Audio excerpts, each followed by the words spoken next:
Finepoint US-China are decoupling in real time, a golden opportunity India must not miss. The timing of the visit couldn't be more significant.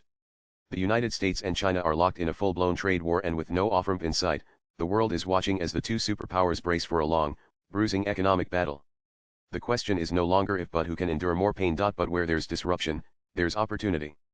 For India, this could be a moment of profound economic realignment. It all started on April 2, dubbed Liberation Day by Donald Trump, when the US president rolled out a sweeping tariff package.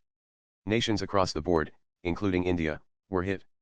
India faced tariffs of 26, while China was slapped with an additional 34.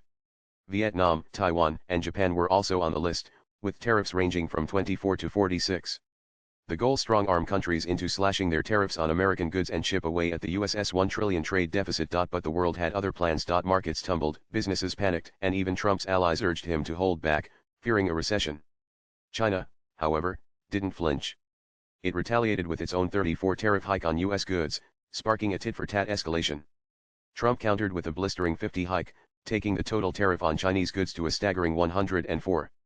China then upped the ante, imposing an additional 84, making it clear this was no longer about trade, but pride. Xi Jinping had decided to call Trump's bluff. By April 9, Trump was looking for a way out.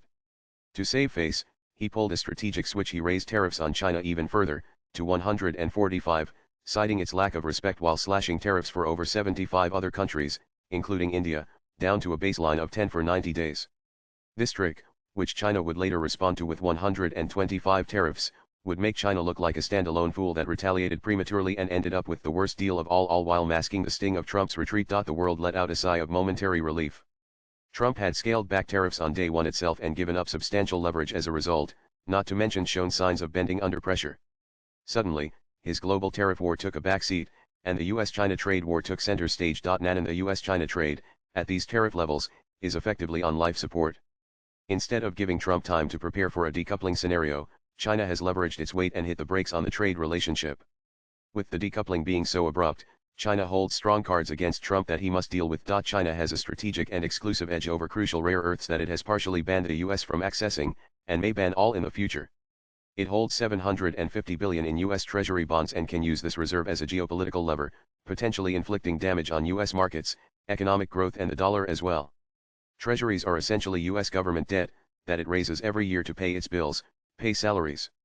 That's how it gets away with spending more than it makes in tax revenue, with a budget deficit of over $1 trillion. China knows this, and that's why it is suspected of having been strategically offloading treasuries in recent days. Such a prospect is described by US officials as an act of war. The leverage does not end here. China produces several strategic materials that power the US economy, including its defense sector. Alternatives will be difficult to find within weeks, even though trade is likely to dry out with pressure on both sides to make a deal. But with no off-ramp in sight, things are getting complicated. That's because this altercation has turned personal. Xi demands respect. Neither leader has picked up the phone yet. What started with Trump playing hardball, has turned into an eager wait for Xi to reach out. Reports say that the Trump administration asked Xi's officials to request a 11 Trump phone call, which China struck down. Just let that sink in. Trump's guys asking Xi's guys to request Trump for a phone call with Xi. Who is actually making the request here? Moreover, with an exemption on phones, laptops, and other electronics from China, Trump has shown signs of being unprepared. While Trump wants China to make a deal, Beijing has made it clear that it will not be making deals this time. It is instead using this moment to stimulate internal consumption, a relatively weak link of China's export-dependent economy. It sees this as an opportunity to reduce dependence on the US market. That's why Xi is busy engaging with the EU and Southeast Asia right now. At the same time, China is using warlike rhetoric, invoking Mao Zedong's lines: no matter how long this war is going to last, well, never yield, well, fight until we completely triumph. Note that this speech was made at the peak of the Korean War, when the US and China were in direct conflict.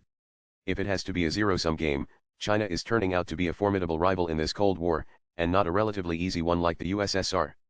With tariffs saturated to such a degree, tensions could spill over on the military front, with the South China Sea and Taiwan being the most vulnerable. The fact is, there is no quick pill to bring an end to this fallout. It has all boiled down to the question of who can endure more pain, the US or China. This trade war indicates that a global economic upheaval is inevitable and will last for years until it settles. For India, this moment could be transformative, with both opportunities and pitfalls on the horizon. As the world's two largest economies decouple, New Delhi has a rare chance to reshape its global trade footprint. Consider this: China is the world's largest exporter, accounting for $3.4 trillion in global trade. The US alone imported over 462 billion worth of Chinese goods last year, or 16 of its total imports. With tariffs at 145, that pipeline is poised to shrink dramatically, creating a supply vacuum, and India, facing only 10 tariffs and already in trade talks with the US, is well positioned to step in. This is India's moment to pitch itself as a manufacturing alternative. But seizing this opportunity will require bold and fast action, offering production-linked incentives, reforming labor laws, strengthening contract enforcement, and positioning itself as a dependable business destination. The payoff could be huge, both in terms of jobs and geopolitical leverage. Beyond the US, the shakeup also gives India room to rebalance its trade relationships with China and ASEAN, both of which currently run substantial surpluses against India, 100 billion with China and 44 billion with ASEAN.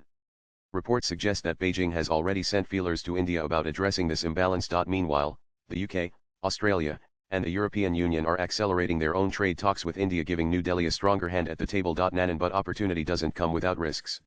India must watch out, as China, locked out of the US market, will reroute its surplus goods to other countries, including India, in the form of dumping, undercutting local producers and swelling India's already large trade deficit.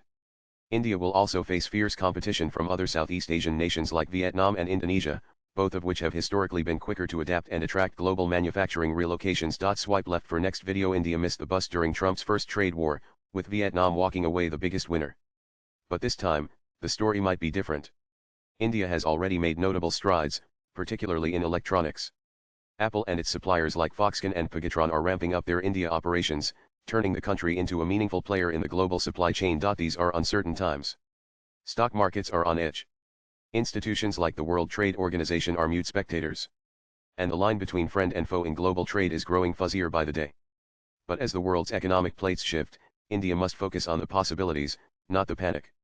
Because when life gives you lemons, make lemonade. Latest blogs.